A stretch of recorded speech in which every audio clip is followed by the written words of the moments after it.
juntos novamente para continuarmos a leitura do livro Tramas do Destino, de Valdo Franco, pelo espírito de Manuel Filomeno de Miranda. Compromissos novos. O domingo radioso era um convite à alegria, à gratidão. A festa de luz penetrava a alma, ilhando-a com famosas fulgurações interiores. Outubro é um mês muito querido para os espíritas, afiançado o enfermeiro ao Sr. Rafael. Nele ocorreram o nascimento de Allan Kardec e o Auto de Fé de Barcelona. Uma observação aqui. O Auto de Fé teve lugar em Barcelona, na Espanha, no dia 9 de outubro de 1861, quando foram queimados em praça pública 300 volumes de obras espíritas, tremendo atentado que comoveu a opinião pública da cidade, do país e do mundo e atraiu a atenção de muitos para que conhecessem o que a Igreja queria ocultar. Continuando. Não se permitindo adiar a oportunidade, explicara com mais detalhes o estudante das verdades espirituais os dois acontecimentos, marcos históricos de tempos novos, instruindo-o com acendrado interesse a respeito da história do Espiritismo. Desse modo, logo cedo, evocando a figura ímper do codificador, na prece matinal, exorou a proteção dos numes tutelares para a família Ferguson, que iria visitar. À tarde, fazendo-se acompanhar da esposa, Dona Clarice, demandou o lar do amigo, consciente da tarefa que deveria desenvolver.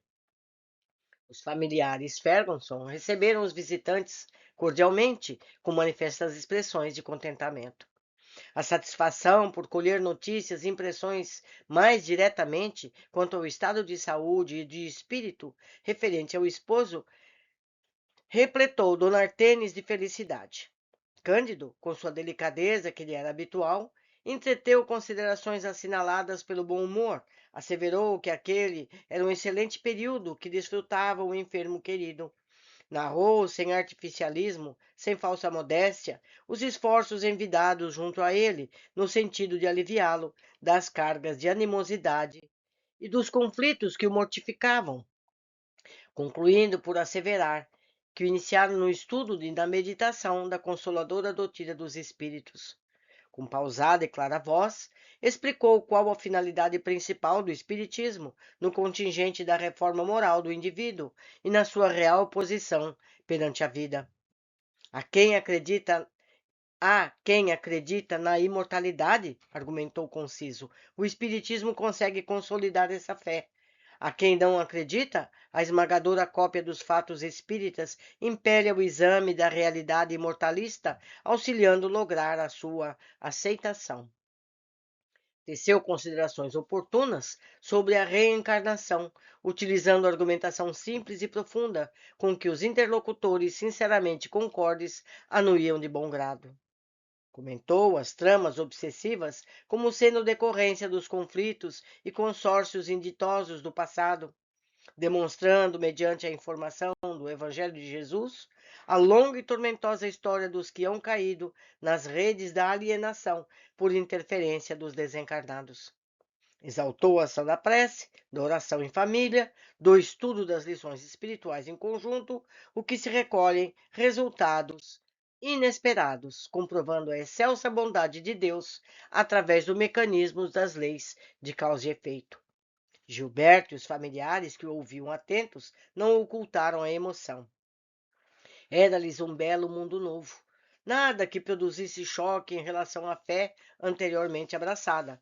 Antes, pelo contrário, aquelas informações clareavam os mistérios das afirmações nebulosas e elucidavam os complexos temas que perturbavam em face das incógnitas que se ocultavam.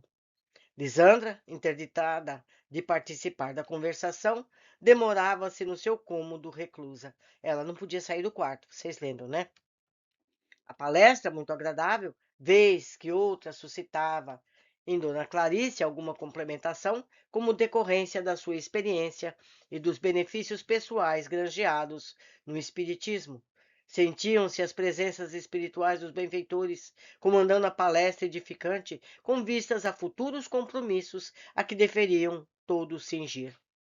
No intervalo cultural, Cândido indagou: se desejar ser indiscreto, como passa Lisandra? Embaraçando-se ligeiramente, a mão respondeu que a jovem prosseguia indisposta em virtude de velho problema psíquico que a atormentava. Por essa razão, ali não se encontrava, participando da conversação edificante. Nesse exato momento, ouviu-se um baque surdo, precedido por um grito. Meu Deus, é minha filha, dê-me licença. A senhora, empalidecendo de súbito, levantou-se e avançou apressada na direção do apartamento da enferma, que se encontrava caída em convulsão. Dona Artemis ajoelhou-se, procurando ampará-la durante a crise, e ouvia pronunciar nitidamente o nome Hermínio, consoante informava Ermelinda. O olhar esgazeado, o rosto com manchas arroxeadas, os gemidos e a consequente prostração sucederam-se como de hábito. A cunhada veio e ajudou a colocar Lisandra no leito. Todos estavam constrangidos ante o acontecimento inesperado. Cândido, que se acostumara aos abismos do sofrimento humano, solicitou a Gilberto que indagasse à mãe se ele não poderia ser útil no momento, tendo-se em vista que a sua profissão era de enfermeiro. O rapaz afastou-se para logo voltar, esclarecendo que a mãe aceitava e agradecia a sua ajuda. O enfermeiro dirigiu-se ao modesto apartamento e, depois de tomar o pulso da moça, constatando sua quase normalidade, solicitou licença para aplicar a única terapeuta que lhe parecia útil no momento, o passe. Em face da aquiescência, exorou o auxílio do alto com unção sincera e aplicou-lhe recursos e energias refazentes que recebia da contribuição de Dona Adelaide em vigilância e presença. Quando a paciente entrou em fase de repouso, afastou-se da câmara e, após conduzido ao lavabo para assear as mãos, retornou à sala, onde a esposa e Gilberto, em prece, o aguardavam. A Cândido não passaram despercebidos os sinais da hanseníase na jovem, mantendo, porém, discreto silêncio, como seria de se esperar. Perdoe-nos a cena desagradável, solicitou a senhora Ferguson, compreensivelmente perturbada. Isso não é comum. Aliás, as crises têm estado menos violentas. Essa foi uma das mais graves. Muito agradeceria se Rafael não fosse informado desse lamentável incidente, a fim de poupá-lo a sofrimentos desnecessários. Muito ao contrário, atalhou Cândido. Essa foi uma providencial interferência, porque assim poderemos materializar os conceitos há pouco explicados em ação espiritual. Esteja tranquila e permaneça como se nada houvesse acontecido. Felizmente, ela não se machucou. Com alguma hesitação, a senhora prosseguiu. Lisandra contraiu também a lepra. Graças a Deus e à bondade do Dr. Armando Passos, que nos tem sido verdadeiro benfeitor, prossegue em tratamento no lar, embora isolada, convivendo apenas comigo e esporadicamente, como agora, recebendo a ajuda de Ermelinda. Combinamos nada dizer ao pai, a fim de evitar ideias erradas, injustificáveis complexos de culpa. Compreendemos, boa amiga. Saberemos manter o sigilo e ser discretos. Afinal, somos irmãos em Cristo e essa é a nossa tarefa, a tarefa de Cirineu, nunca sobrecarregador do problema. Uniremos as nossas preces deste lar e receberemos do alto, além, grandes benefícios, apesar do pouco merecimento que possuímos, porque as leis de justiça são vazadas na misericórdia de acréscimo. Dando diferente rumo à conversação, porque a hora urgia, Cândido entregou à senhora um delicado embrulho. Trouxe-lhe um presente e rogo-lhe o favor de aceitá-lo.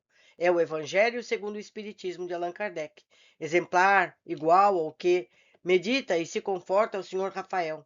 É uma verdadeira mina de diamantes estelares, uma fonte de vida perene, um medicamento sempre oportuno, de ação imediata. Singelo, peço desculpas por nada possuir de mais valor com que obsequiar a esta família. Deus o guarde, muito obrigada, retrucou a dama com seriedade. Se a senhora nos permitir, aqui viremos de quando em vez para aplicar passes em Lisandra, dialogar sobre os tesouros do mundo maior. Será uma honra para nossa casa e família, modesta, recebermos os mensageiros do Senhor. Venham, por favor, quando puderem. Despediram-se com legítima afetividade espontânea. A ponte da verdade estava sendo lançada entre as bordas que se separavam num abismo de sombra e de dor. Ao se acenderem as lâmpadas, que superavam a luz das trevas da noite, no lar, era como se, a partir de então, uma diferente luz a ser esparzida no livro da vida clareasse definitivamente a teimosa noite que se agasalhava naquele recinto.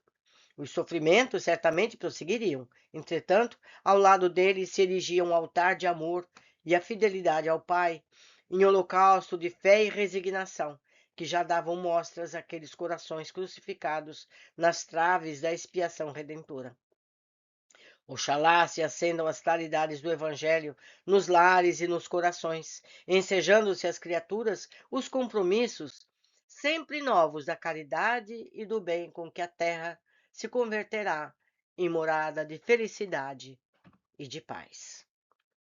Muito bom esse capítulo, muito feliz, muito bom mesmo. Aguardo a companhia de vocês para os próximos. Até breve.